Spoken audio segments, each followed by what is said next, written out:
आदरणीय अध्यक्ष जी, ये वो सदन है जहां पंडित जी को इसलिए भी याद किएगा, अनेक बातों के लिए याद करेगा, लेकिन हम जरूर याद करेंगे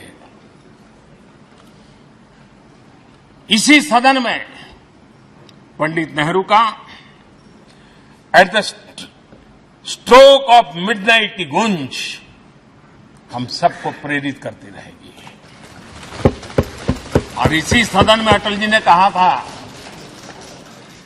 वो शब्द आज भी गूंज रहे हैं इस सदन में, सरकारें आएगी जाएगी, पार्टियां बनेगी बिगड़ेगी, लेकिन ये देश रहना चाहिए।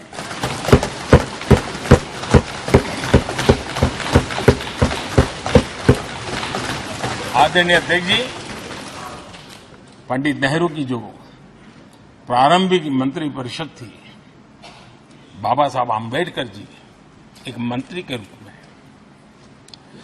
दुनिया की बेस्ट प्रैक्टिसेस भारत में लाने पर बहुत जोर दिया करते थे। फैक्ट्री कानून में अंतर्राष्ट्रीय सुझावों को शामिल करने पर बाबा साहब सर्वाधिक आग्रही रहे थे और उसका परिणाम आज देश को लाभ मिल रहा है। बाबा साहब आम्बेडकर ने देश को नेहरू जी की सरकार में वाटर पॉलिसी दी थी और उस वाटर पॉलिसी बनाने में बाबा साहब आम्बेडकर की बहुत बड़ी भूमिका रही थी। आदरणीय अध्यक्ष जी, हम ये जानते हैं कि भारत में बाबा साहब आम्बेडकर एक बात हमेशा कहते थे कि भारत में सामाजिक न्याय के लिए भारत का औद्योगिकरण होना बहुत जरूरी है, क्योंकि देश के दलित पिछड़ों के पास जमीन ही नहीं है, वो क्या करेगा? औद्योगिकरण होना चाहिए। और बाबा साहब इस बात को मान करके डॉक्टर श्यामा प्रसाद मुखर्जी, जो पंडित नेहरू के मंत्री थे, उन्होंने इस देश में और पहले वाणिज्य मंत्री के रूप में और उद्योग मंत्री के रूप में उन्होंने इंडस्ट्री पॉलिसी इस देश में लाई थी।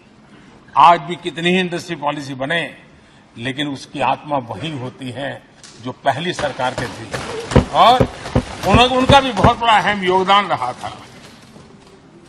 आदरणीय अध्यक्ष जी, लाल बहादुर शास्त्री जी ने 65 के युद्ध में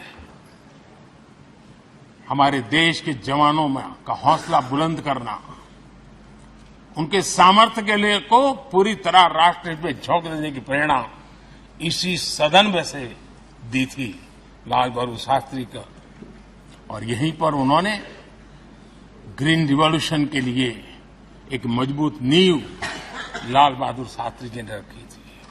आदरणीय अध्यक्ष जी, बांग्लादेश की मुक्ति का आंदोलन और उसका समर्थन भी इसी सदन ने इंदिरा गांधी के नेतृत्व में किया था।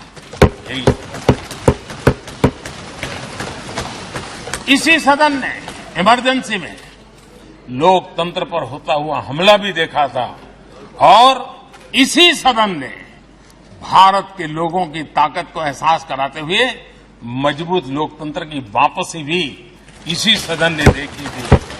वो राष्ट्रीय संकल्प भी देखा था, ये सामर्थ्य भी देखा था। आदरणीय अध्यक्ष जी, ये सदन इस बात का हमेशा ऋणी रहेगा, क्योंकि इसी सदन में हमारे पूर्व प्रधानमंत्री चरण सिंह जी ने ग्रामीण मंत्रालय का गठन किया था, रूरल डेवलपमेंट मिनिस्ट्री। इसी सदन में मतदान की उम्र 21 से 18 करने का निर्णय हुआ था और देश की युवा पीढ़ी को इसका योगदान देने के लिए प्रेरित किया गया, उत्साहित किया गया था। हमारे देश ने गठबंधनों की सरकारें देखी, पीपी सिंह जी हो, चंद्रशेखर जी, और बाद में एक सिलसिला चला। लंबे अरसे से दिशा में देश जा रहा था, आर्थिक नीतियों के बोझ तले देश दबा हुआ था, लेकिन नरसिम्हा राव की सरकार थी जिन्होंने हिम्मत के साथ पुरानी आर्थिक नीतियों को छोड़ करके नई राह पकड़ने का फैसला किया था, जिसके आज देश को परिणाम मिल रहे। अटल बिहारी वाजपेयी जी का सरकार भी हमने इसी सदन ने देखी। सर्व शिक्षा अभियान देश में आज वो महत्वपूर्ण बन गया है। आदिवासी कार्यालय मंत्रालय अटल जी ने बनाया, नॉर्थ ईस्ट का मंत्रालय अटल जी ने बनाया, न्यूक्लियर टेस्ट भारत के सामर्थ्य का परिचायक बन गया। और इसी सदन में मनमोहन जी की सरकार कैश फॉर वोट को भी, उस कांड को भी सदन ने देखा है। आदरणीय